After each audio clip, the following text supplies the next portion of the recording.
আসসালামু আলাইকুম বন্ধু। আশা করি আপনারা সকলেই ভালো আছেন। আজকে আমি যে বিষয়টার জন্য ভিডিও করতে আসছি সেটা হচ্ছে ভারতের সম্প্রতি সময়ে একটি ঘটে যাওয়া দুর্ঘটনা, যেটা আপনারা সকলে জানেন। সকলের অবগতির জন্য বলতেছি যে মৌমিতা নামে একজন ডক্টর, ইন্টার্নি করা ডক্টর আর কি।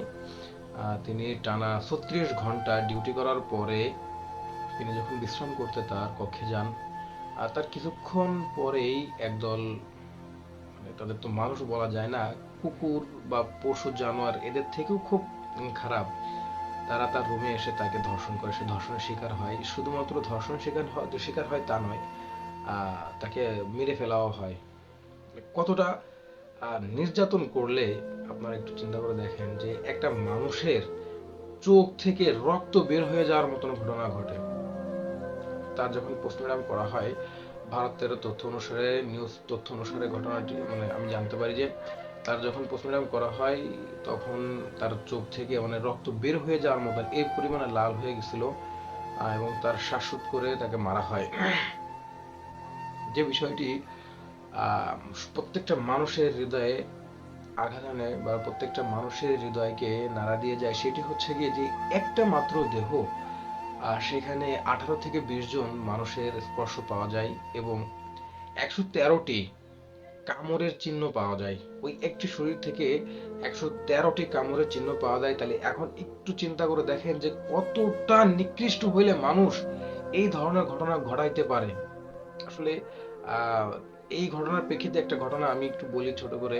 আমাকে সকলেই আমাকে ক্ষমা দৃষ্টিতে দেখবেন যে উপর বাংলায় খুব সম্প্রতিকালী আহ, বা ইদানিং আমাদের এই যে কোঠা আন্দোলনের এই ঘটনাকে কেন্দ্র করে বা সরকার পতনের এই বিষয়টিকে কেন্দ্র করে খুব একটা মানে একটা কথা প্রচলিত হচ্ছে যে, বা একটা গুজব ছড়াচ্ছে যে আমাদের দেশের সংখ্যালঘুদের উপরে অত্যাচার করা হচ্ছে।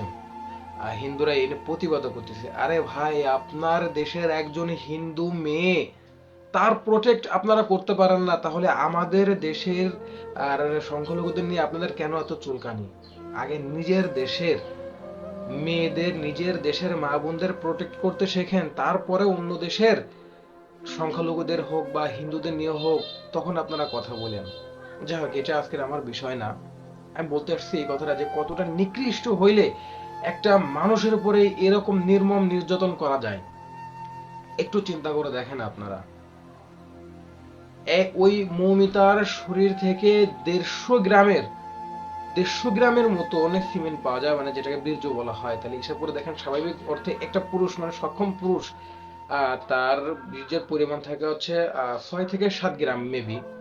তাহলে সেইখানে একটা মেয়ের শরীর থেকে 150 গ্রামের মতন সিমেন্ট পাওয়া যায়।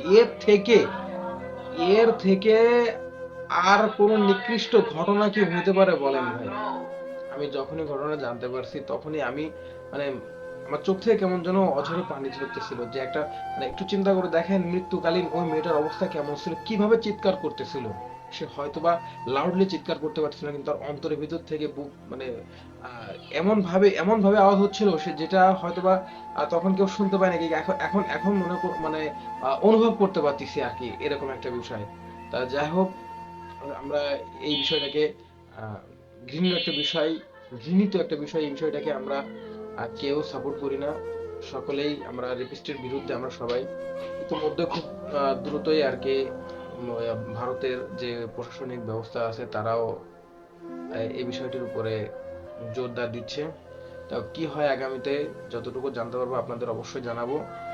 এই পর্যন্ত সবাই ভালো থাকবেন, সুস্থ থাকবেন। আল্লাহ হাফেজ।